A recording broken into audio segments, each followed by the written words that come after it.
welcome to Cyber Focus, your source for business information. My name is Treto, and you're watching the third and final session of our three-part series on U.S.-Cuba relations.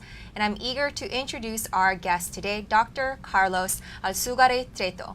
Now, Dr. Alzugare holds a doctorate in historical sciences from the University of Havana and currently is an advisor at U.S Cuba Consulting company. Now, prior to his academic position, he was a diplomatic service officer with the Cuban Foreign Ministry for more than 3 decades, serving in various international posts from Europe, Latin America, to Africa. Now, he has authored more than 30 publications on Cuban international relations and also serves as the member of the editorial board of Temas, Cuba's leading social science and humanities quarterly magazine.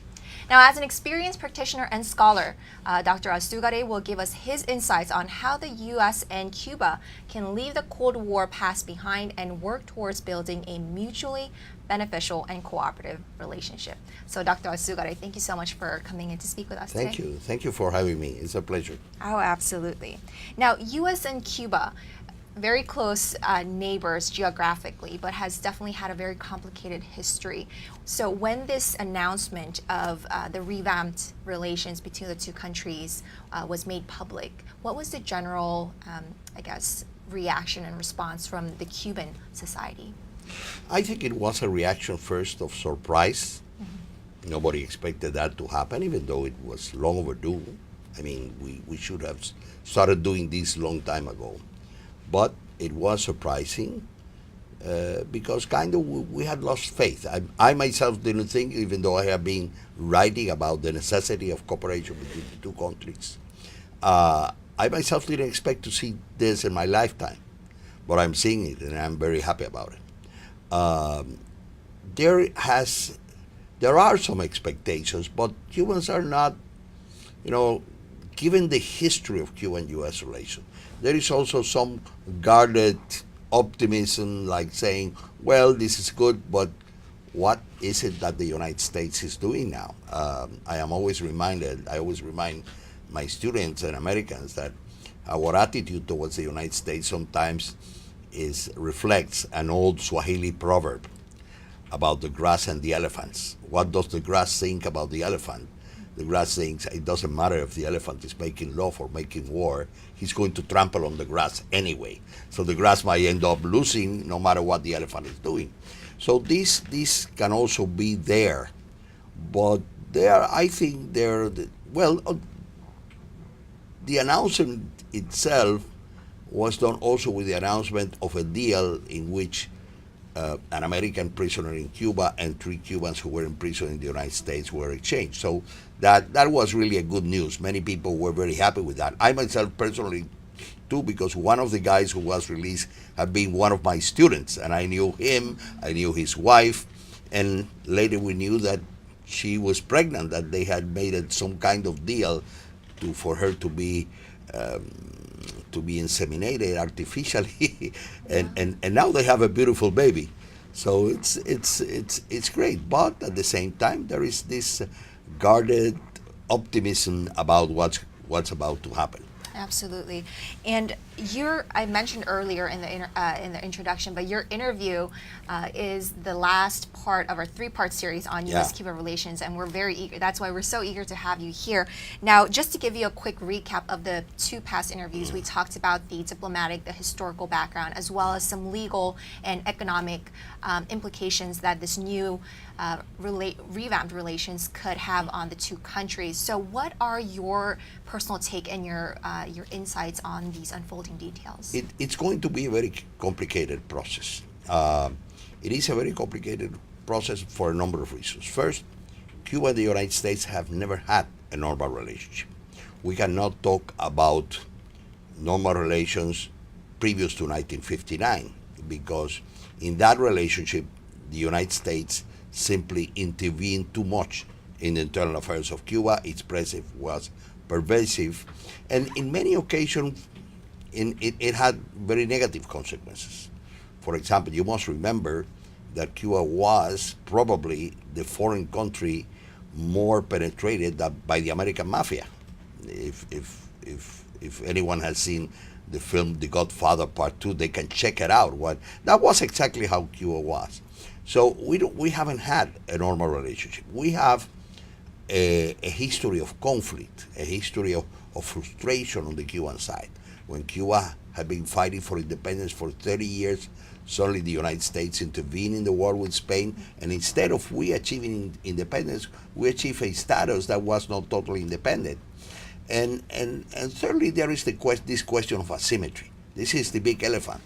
So all these factors tend to make it very difficult to make progress. But I think the two governments have made a very smart decision by establishing diplomatic relations first, and not say, well, we are going to negotiate all the problems, we are going to wait until the embargo is lifted, and then we will have normal diplomatic relations. No, they have started with the diplomatic relations. What does that mean? That means that both sides now can work on practical, concrete questions of cooperation. Counter narcotics.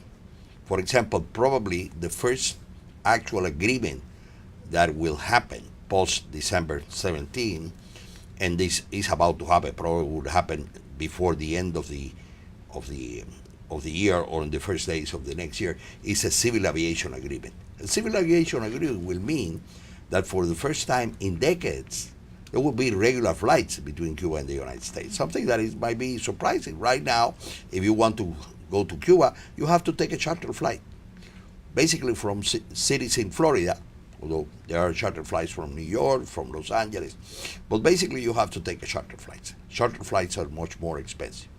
So if you do that, if the civil aviation agreement comes through, that is a good signal that both governments are ready to make deals on issues that are very concrete. It might be environment, protection of marine life in a common ecosystem, might be something that could be. Remember, this is very important because there is another factor that is there and will probably still be there for some time, which is the sanctions, the economic sanctions that the United States has on Cuba, which are very, very, it's like a dense network of regulations. So, for example, let me give you an example. In January, the Treasury Department announced that the new regulations would allow Americans to use their credit cards in Cuba. Well, we are almost a year after that, and that hasn't happened. Because there are the regulations, but also because there is a question of mentality. Banks, I mean, this issue depends on banks. Banks are risk averse, and banks have been punished by the Treasury Department, fined by the Treasury Department for dealing with Cuba. So they are being very careful what to do and what not to do. So I think it requires a little bit more of push, and especially on the issue of the embargo, because the issue of the embargo depends unilaterally on the United States. It's not something that Cuba can do anything about it. Cuba cannot do anything. It's impossible for Cuba to do anything to solve the problem with the embargo. It is the United States. The president can continue using his executive authority to expand things that could be done. But for example, he cannot reestablish what President Carter did in the 70s, which was eliminate the prohibition to travel to Cuba. The president cannot do that because it is specifically prohibited by Congress. It is Congress that has to decide that. So all these challenges are there. History, asymmetry. There is also a lack of knowledge.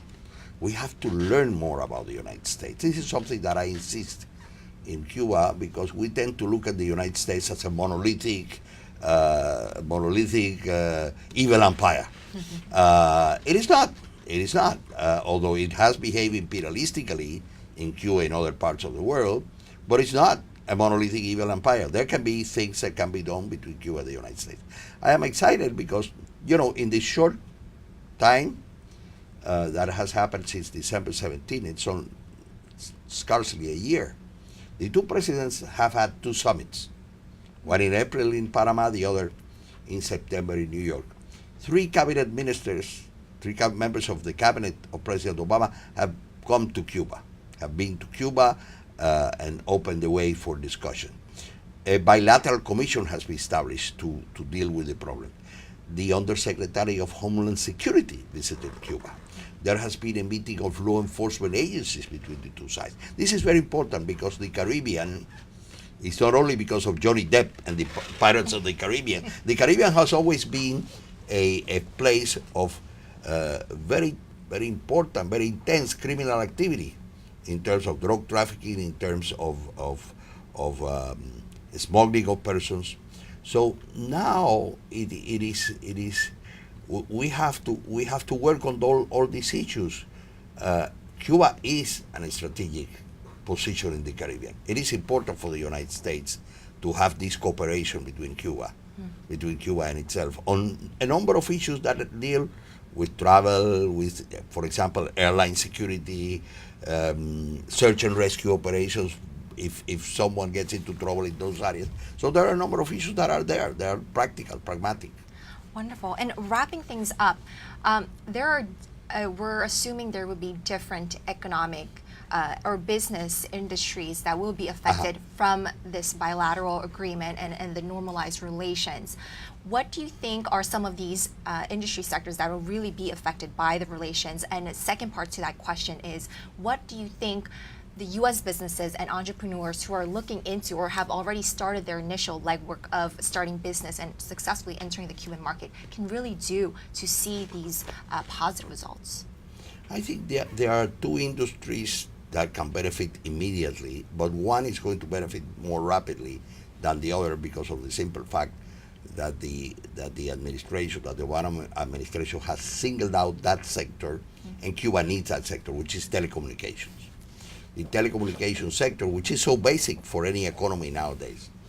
The regulations that were enacted at the beginning of this year expand and practically make possible every kind of business deals between American telecommunication companies and Cuban telecommunication companies.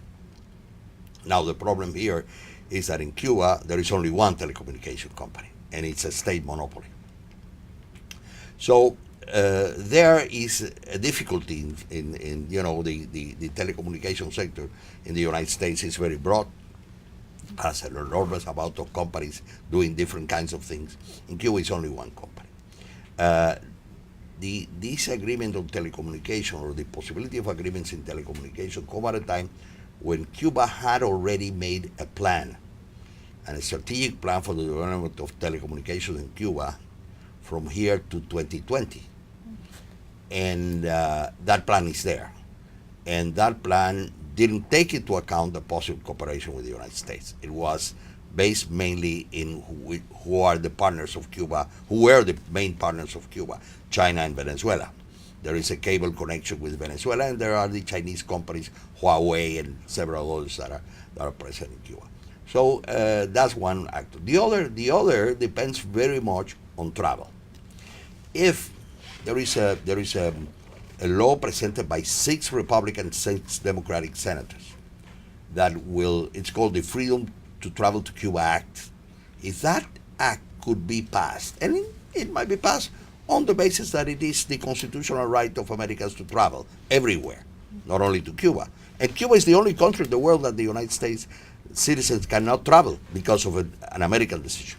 Now, if that happens, obviously, what we're going to see is a big push by all companies related to tourism, mainly hotel companies.